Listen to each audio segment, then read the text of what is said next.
You see how wonderful it is. I remember when the Master told me that.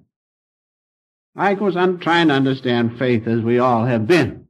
And he said, you know the Sanskrit word for faith means without breath? Then I knew what faith was.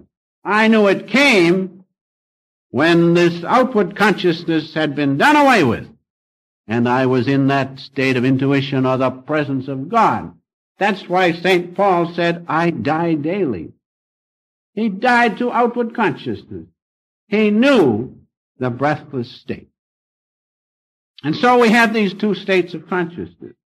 It seems strange to divide our activities that way, but it's so. One is the state wherein you breathe, and the other is the state or the state known as the breathless state. Now, in the first state, we're in what consciousness? Ego consciousness. We own everything. We know everything. Think we do. That's right. That's a state of breathing. And the more you're in it, the faster you breathe, the more you're taken up with activity and such things.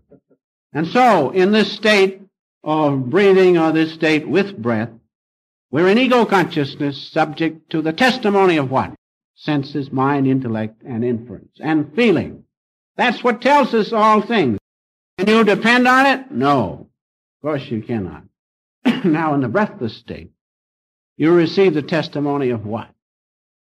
Of the presence of God within you, as your own soul, through its intuition.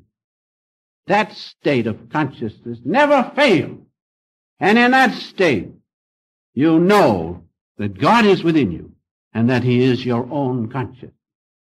And so we can see that we must learn to know this breathless state, to cultivate this breathless state.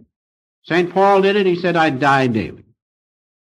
In other words, I have learned, he might have said, to supersede this ego consciousness, which gives me nothing but trouble, with the reality within me of God's presence. And so he says, I die daily to that. And I imagine he said it just like that. Because how do you feel when you get out of that state of consciousness? How do you feel in your meditation? You feel the bliss and presence of God. Don't you feel good? Don't you have all the courage you need when God is with you? Certainly you do. And so we must cultivate that breathless state as St. Paul did, and as many of you do, I know, in the deep meditative state, you have the same state of which St. Paul had, the breathless state. Now, in that state, when there is no concern about outward things, when your thoughts and sensations cannot bother you, in that state, you feel faith. You know God is. You know you are. You know you are a child of His, and you know you have sufficient courage for everything you need. And so we must cultivate that deep state of meditation. Learn to get into breathless state. Learn to know that breathless state. Now that doesn't mean a lack of life and activity. It means just the beginning to live. Because then you're going to live in reality, in the real eternal consciousness of God within. Now you have a witness of that breathless state. You have a witness that you're in it. And with that witness comes faith. What is that witness? It is the presence of the spiritual eye at this point. In that spiritual eye, you have the witness of God's presence within you.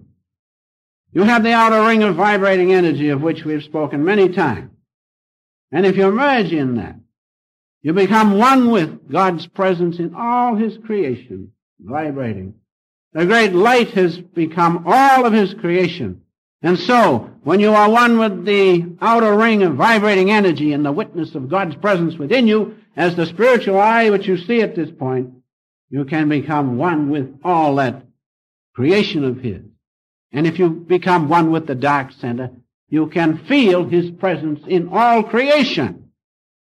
Then, if you really mean business with God, and concentrate right in the center of that light, and really concentrate, then you'll be one with God the Father, even beyond this creation. Don't you think you'll have courage then? If you do that, if you merge in that, then you will have faith. Then you will have the evidence of things not seen. As we read in our Bible, faith is the evidence of things not seen. Eye hath not seen, nor ear heard, the things which God hath prepared for those who love Him. That's the point. We don't love God enough. When you see His presence, which many of you do as the spiritual eye, right in front of you, that's the presence of God. What do? Introspect yourself and see where your mind and consciousness is. It doesn't stay on the presence of God. It goes all around. And you catch yourself after several minutes or sometimes a half an hour wandering all around, doing everything but loving God. If you really love God, you'll keep your consciousness right in the center of that light, where God's greatest power is. That's why in the Gita it says, "He who never loses sight of me, I never lose sight of him." If I see you as I do now, and I do not take my consciousness off of you, how can I lose sight of you? How can you lose sight of me? So that's the key to faith. As you meditate and see the presence of God in you as the spiritual eye, the spiritual light, you must be one with it, on whom you see the Spirit descending and remaining. You must be one with that consciousness. Merge in it. Then God knows you really want Him and love Him. Until you do that, you cannot have true faith. You cannot really know God. But we can, if we follow the example set by the Master, follow the techniques which He has left, we can make that contact with God. Knowing that, having that contact with God, we will have sufficient courage for all of our needs. But realize that one thing, if you do not realize anything else this morning, that when you